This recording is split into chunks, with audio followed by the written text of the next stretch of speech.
I think the general perception usually is that it is really hard to follow a healthy eating pattern or a workout if you are traveling, and a lot of us seem to slack during that vacation, or if we are traveling for work and things like that.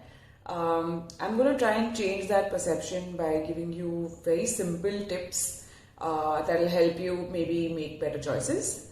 And with that, the first thing I would like to say is that how conscious are you of actually choosing bread and eggs or a toast and eggs as opposed to choosing a nice big bowl of exotic fruits and maybe a butter croissant and then maybe some Nutella and then maybe a crepe, right? These examples are basically coming from, if you're staying at a hotel, usually you have a huge spread of food. So the first thing what I would like to help you understand is that, is it really that healthy food is not available, or is it that you are not able to make a conscious choice of what you should ideally be eating? Now, when I say this, I don't mean that you should never eat a bowl of exotic fruits or never eat a butter croissant. I'm just trying to help you understand that sometimes the availability may be there, but it depends on how willing you are to actually find that right source of food that you need to be consuming, right? Now, if you are staying or traveling for work, you're usually staying in a hotel or staying at a friend's place or staying in a resort or whatever that place may be. Simple foods like vegetables, like eggs, if you're a non-vegetarian, then a lot of meat. If you're a vegetarian, then paneer are definitely available in most places, most resorts, most hotels and cafes that you may visit. If you particularly look at South India, it may be a little hard for you to find eggs in a random breakfast place that you may stop over at. Idli would then be a choice that you could make instead of having a dosa. And the other thing that is always in question is, how do you fulfill your protein intake, right? So if you are in a position where you feel that you're just traveling for a quick 2-3 days and you're not going to be able to, let's say, get protein in every meal, it's not that bad. It's not like your body is just going to lose all the muscle in 3 days and you're going to be back to zero and your strength is going to be back to zero. It doesn't work like that. Your body will sustain with what it has. But of course, if your travel period is much longer and you're going to be traveling to and fro to a lot of places and maybe some part of it is also a vacation, then there are a bunch of things that you can keep in mind.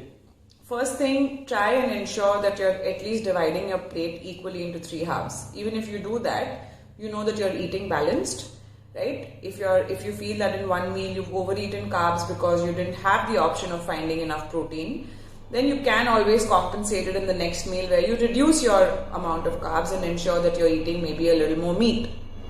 The other thing is that you cannot measure your food at all times whenever you're eating out.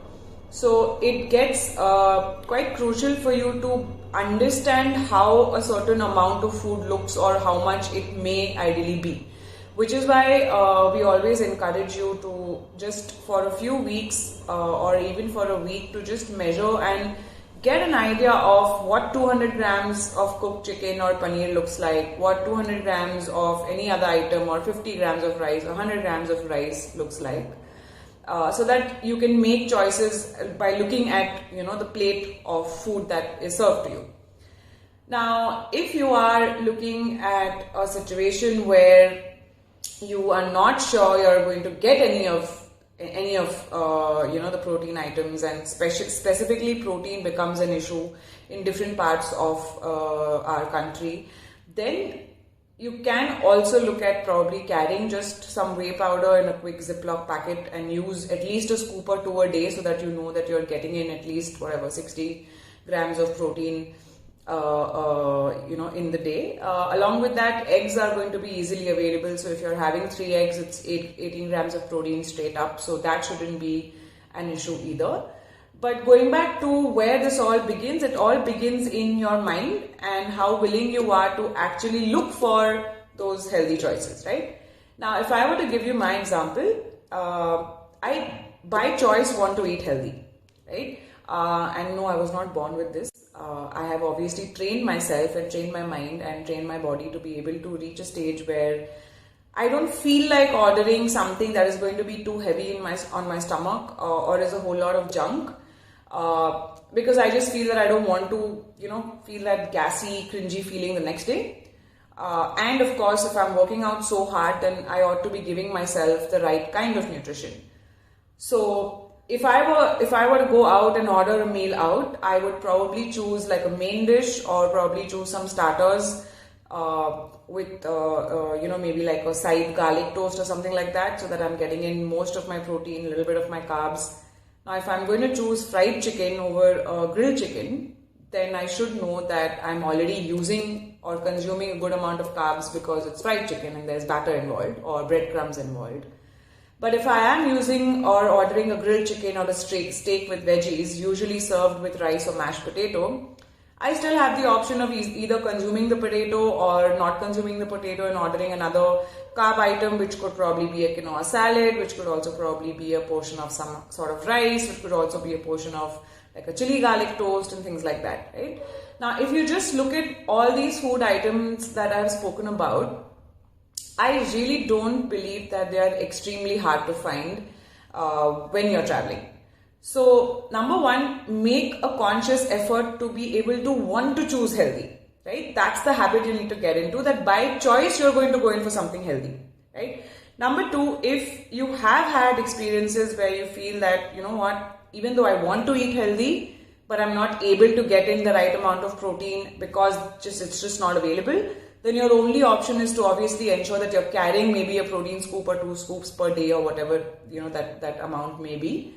If you haven't carried your protein with you, then you just have to make do with what you have, which is not too bad to begin with, because like I said, it's not like if you're traveling for a few days and there's absolutely no protein source available and no healthy food available and just the basics are also not there.